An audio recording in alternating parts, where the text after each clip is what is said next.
we have reached the end of the Disney Renaissance with Tarzan, which came out in 1999 and was the last of the Disney Renaissance films to be released. Let me tell you something. Rewatching this again, I really enjoyed it. More than I thought I was going to, actually.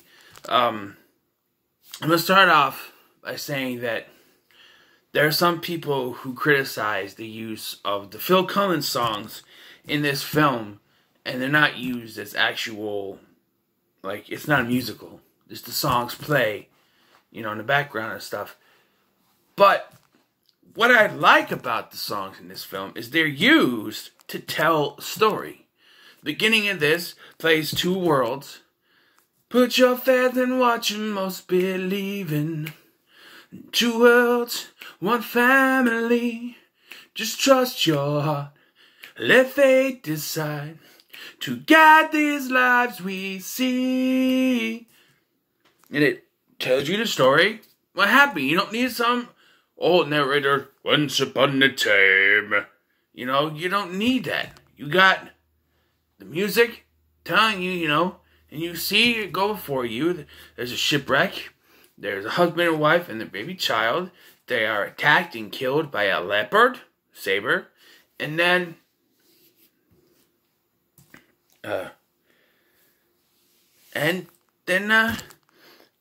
he is found by named Kala, I think her name is, the mama gorilla.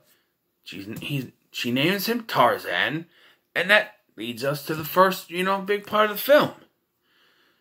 And likewise, you know, I know we fast forward through most of his childhood, but that's to get to the adulthood. Tarzan, you don't think, when you think Tarzan, you think this big, this adult man.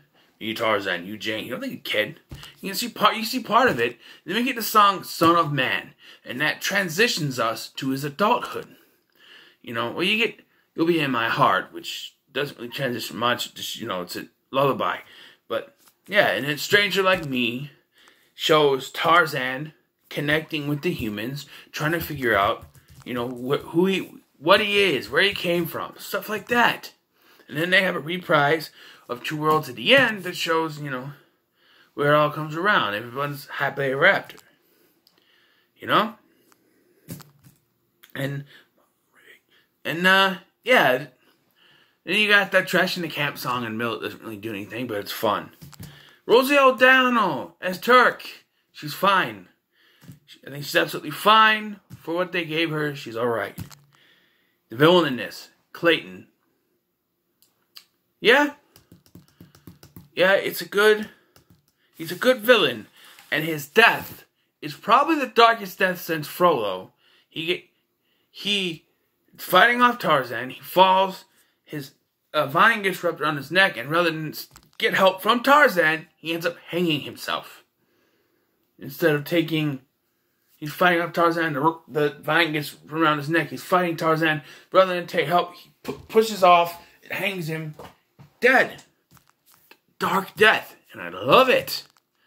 You know? You got the characters, the elephant. Kerchak, his death is sad. You know? But, you know, villain having an ulterior motive is not really a twist, because you can see it coming from a mile away. It's a standard Disney thing, you know? It's like, oh, some people have compared it to Ratcliffe, but Ratcliffe was never masking himself as doing anything else other than trying to take advantage of the indigenous life. You know? Whereas Clayton was pretending to be a good person, sort of, to gain Tarzan's trust, and then he was starting to kidnap all the gorillas. You know? That's different. And that's what makes him a better villain than Ratcliffe, in my opinion. I think that the relationship between Tarzan and his Jane is done perfectly. I think it's great. I think that whole, you know, he's trying to figure out what he is, and in the process, he falls in love. It happens.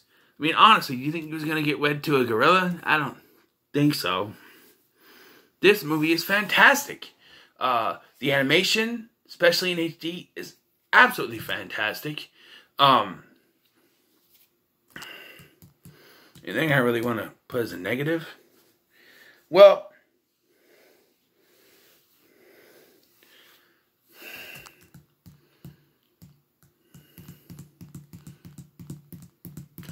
I guess the part where Tarzan leaves the shore to go to the boat, and then it's like, oh, they're all captured by Clayton's men.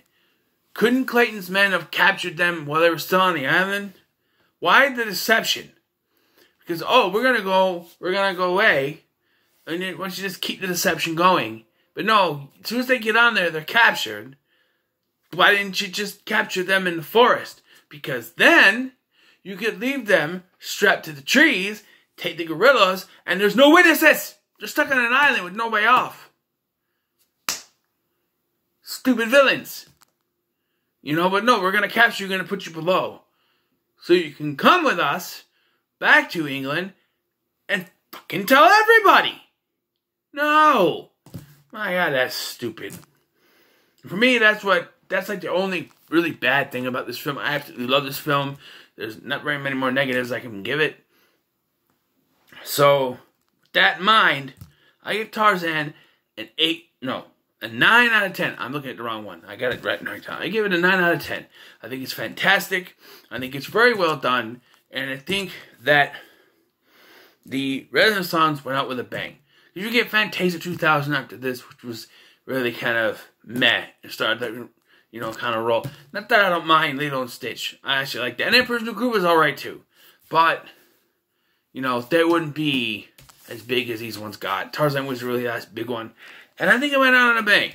Say so myself. In the 90s, with a good film to go out on. And I think it worked. So it's a 9 out of 10 for me. So what are your thoughts on Tarzan? Let me know in the comments below. Make sure you like, share, and subscribe. Thanks for watching. I've been Scotty. Next is the ranking. Oh boy. See ya.